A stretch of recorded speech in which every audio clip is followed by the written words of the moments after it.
Nolan Mercer was the first person to realize the boat was leaning too far, but he was also the last person his family would ever believe. A hand slammed into his back.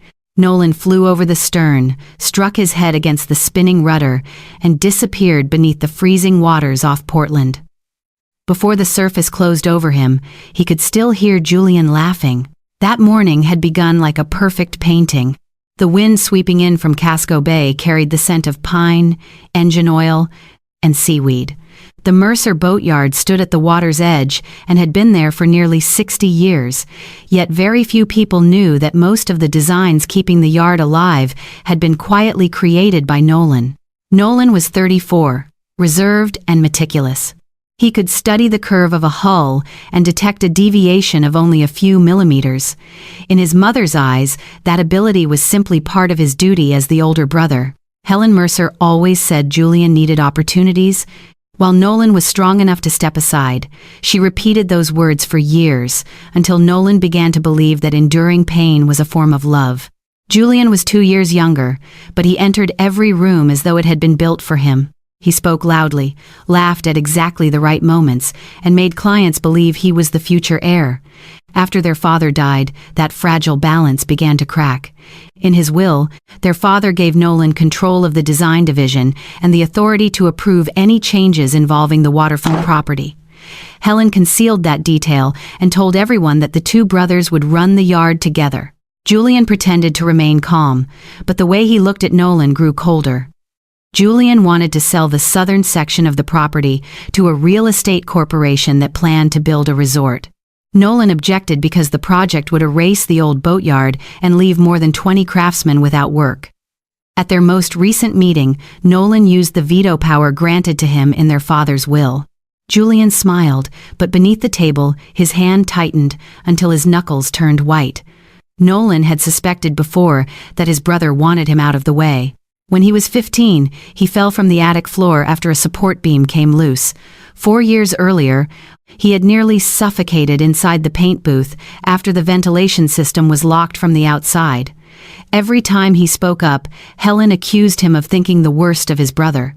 That afternoon, the family held a celebration for Nolan's appointment as chief engineer. Helen chose their father's old sailboat to take everyone offshore. Nolan wanted to refuse, but he went aboard because part of him still hoped his family would finally see him for who he was. As the sun sank toward the horizon, Julian carried 2 glasses of wine to the stern. He congratulated his older brother, then asked whether Nolan might reconsider the land sale agreement. Nolan shook his head. The smile vanished from Julian's face. The boat changed direction. The sail snapped hard in the wind.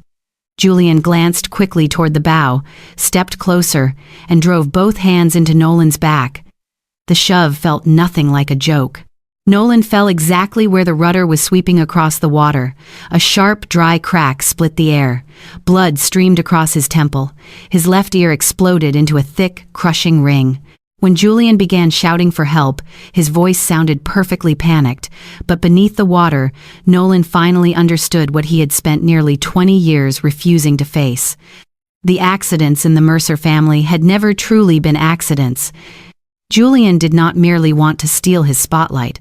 He wanted to erase the only person with the authority to stop him from selling everything their father had left behind. Nolan woke as the pale gray light of a Portland morning crept through the curtains.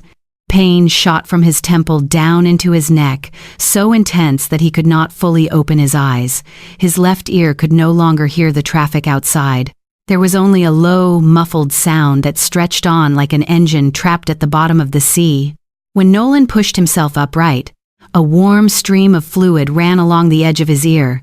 He reached up and touched it. His fingertips came away stained with watery blood. His phone lay on the floor beside his still damp coat. The screen showed several missed calls from Helen.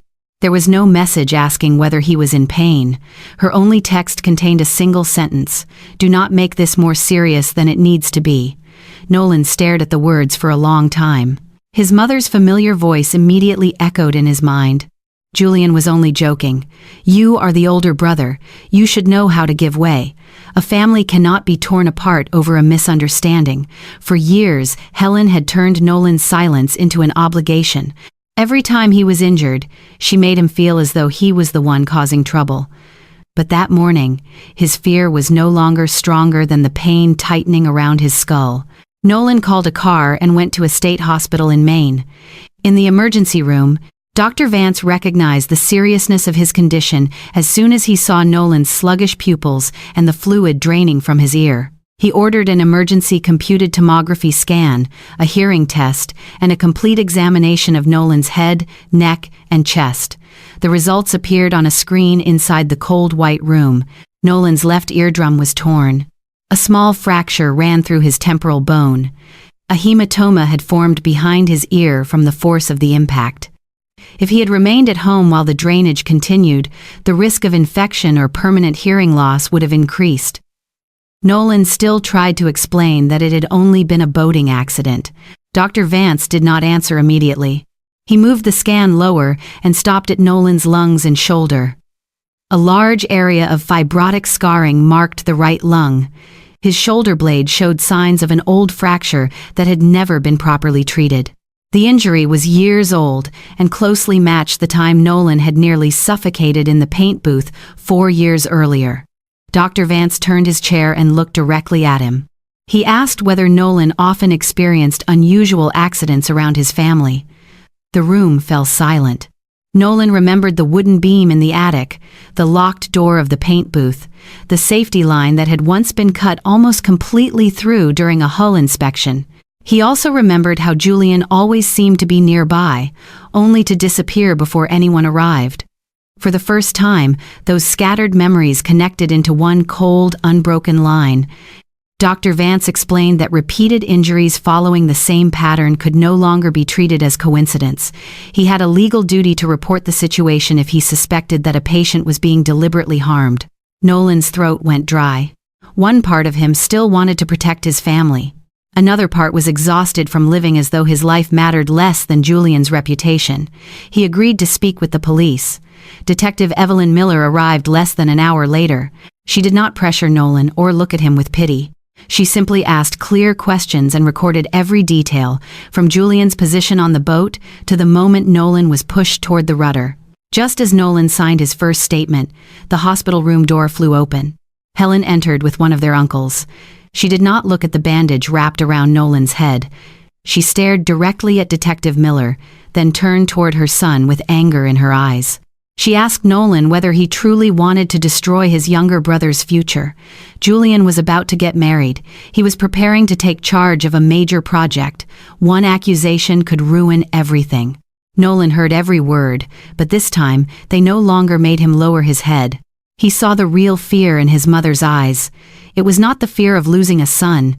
It was the fear that the secrets she had spent years hiding were about to be dragged into the light. Helen ordered Nolan to withdraw his statement. He slowly sat upright. Pain still stabbed through his ear, but his voice did not tremble. Nolan said he would not withdraw the complaint. The police would continue their investigation. Helen froze. For the first time in her life, she could not use the word family to force Nolan into silence. And for the first time, Nolan understood that his real power did not come from his father's will. It came from his decision to stop protecting the people who had tried to destroy him. That afternoon, Nolan was watching small raindrops slide down the hospital window when a tall, thin man appeared in the hallway.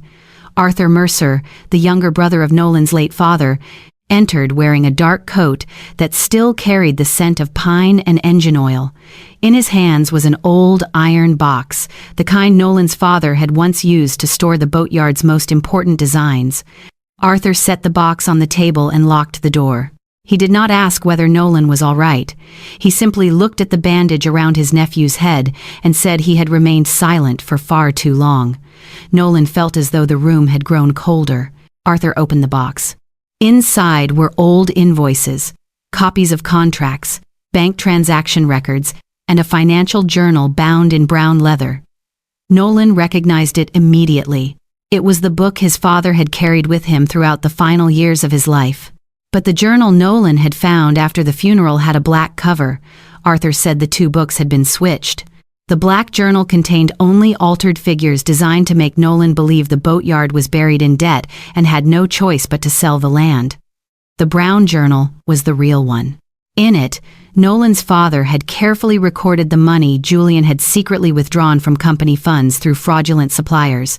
Many of the approval signatures bore Nolan's name, but the handwriting did not quite match.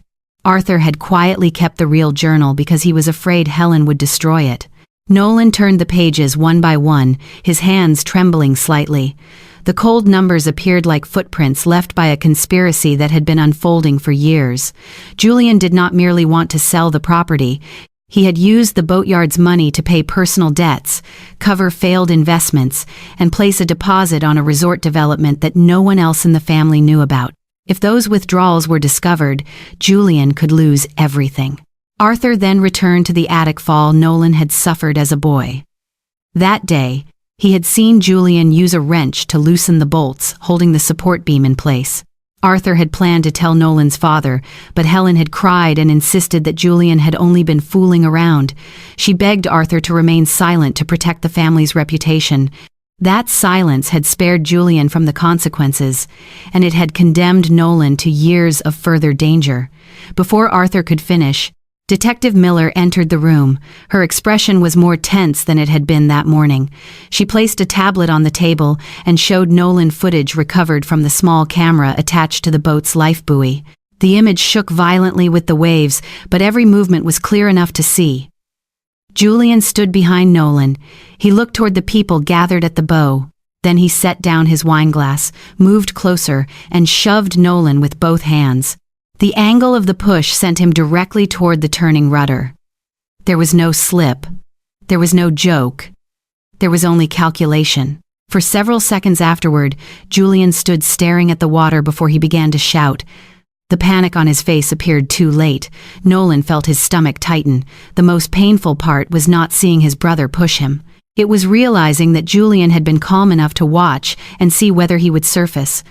Detective Miller said the police had just searched Julian's apartment and computer. Inside an encrypted folder, they found Nolan's work schedule, information about his allergies, his medical records, and a copy of their father's will. Another document listed the exact times when Nolan usually worked alone. The final line silenced the entire room. Final plan at sea. Helen had always said Julian's jealousy was temporary, but this was no longer jealousy. It was a plan to remove the only person with the authority to stop the land sale. Detective Miller had also discovered that Julian had prepared a fraudulent power of attorney declaring Nolan incapable of making decisions because of neurological trauma. As long as Nolan survived but could no longer defend himself, Julian could still take control of the Boatyard. He did not necessarily need Nolan to die. He only needed Nolan to lose his voice. Nolan closed the financial journal. For years, Julian had regarded him as weak, easy to manipulate, and willing to sacrifice himself to keep the peace, but he had overlooked one crucial truth. Control of the property could not be transferred with Nolan's signature alone. Their father had created a secret protective clause. Any sale of the Boatyard required Arthur's consent in his role as supervisor of the estate. Arthur looked at Nolan and nodded. For the first time, Julian no longer held the advantage. And while he still believed his brother was lying helpless in a hospital bed, Nolan and the police had already begun building a trap that would force him to confess in front of the entire family. 3 days later, Nolan returned to the Mercer Boatyard while the bruising behind his ear was still visible and the hearing in his left ear had only partially recovered. Wind from Casco Bay lashed the wooden dock, carrying the scent of salt, pine resin, and memories he had once tried to bury. The Boatyard still stood there, weathered but proud. It was the place where his father had taught him how to turn rough pieces of timber into a vessel capable of surviving a storm. It was also the place where Julian believed he was about to claim everything. The meeting had been arranged under the pretense of transferring signing authority over the inheritance documents. Helen sat at the far end of the long table, her eyes swollen and red, yet her expression remained cold. In front of her lay the land transfer agreements Julian had already prepared. Arthur stood near the window. Detective Miller and 2 plainclothes officers waited out of sight in the office area behind them. Nolan entered last. Julian turned toward him with a contemptuous smirk. He looked at the bandage around Nolan's head and asked whether his weak older brother had finally decided to show his face again. Nolan did not respond. He placed the iron box on the table. The sound of metal striking wood made Julian's smile falter. Nolan opened the box and removed the brown financial journal, copies of the banking transactions, and the fraudulent power of attorney. Helen looked at the documents but still tried to protect her younger son. She said they might be nothing more than accounting errors and accused Nolan of using the accident to take revenge on his brother. Julian immediately supported her. He declared that Nolan's head injury had left him too confused to manage the boatyard. Then he pushed the contract toward Arthur and demanded that he sign his approval for the transfer. Arthur did not pick up the pen. He said he already knew everything. The color drained from Julian's face. Nolan calmly explained that the black journal found after the funeral was only a forgery. The real journal documented every withdrawal from the boatyard's accounts, every shell company, and every falsified signature. The secret clause in the will also made every contract Julian had prepared invalid without Arthur's consent.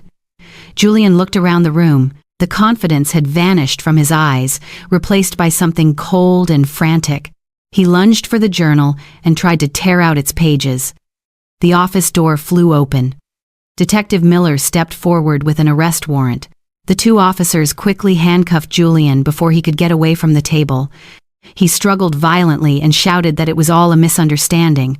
But when Miller played the recording from the camera on the life buoy, his shouting stopped at once. Everyone in the room watched Julian approach Nolan from behind. They watched the shove. They watched him stand still and wait to see whether his older brother would rise to the surface. Helen covered her mouth with one hand. The fraudulent contract slipped from her grasp and scattered across the floor. Julian turned toward Nolan. His desperation erupted into rage.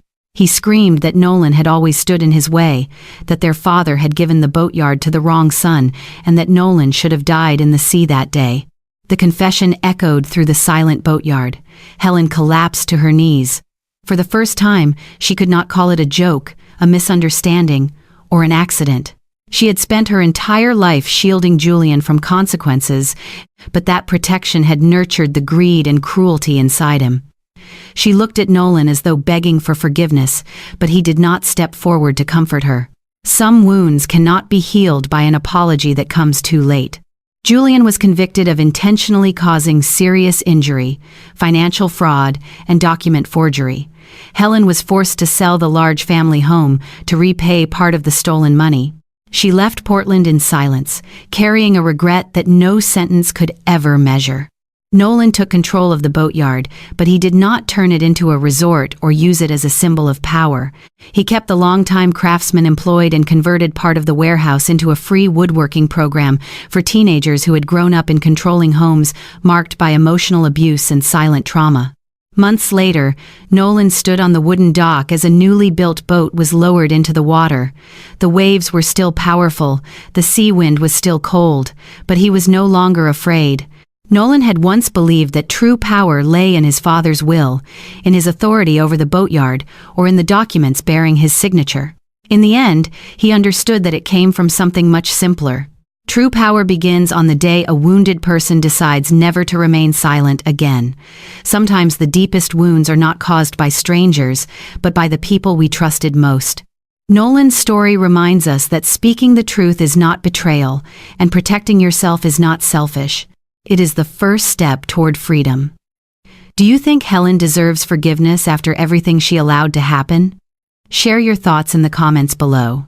If this story moved you, please like the video, subscribe to the channel, and turn on notifications for more powerful stories about family betrayal, hidden truths, justice, and healing. Remember, your voice matters, and you never have to suffer in silence.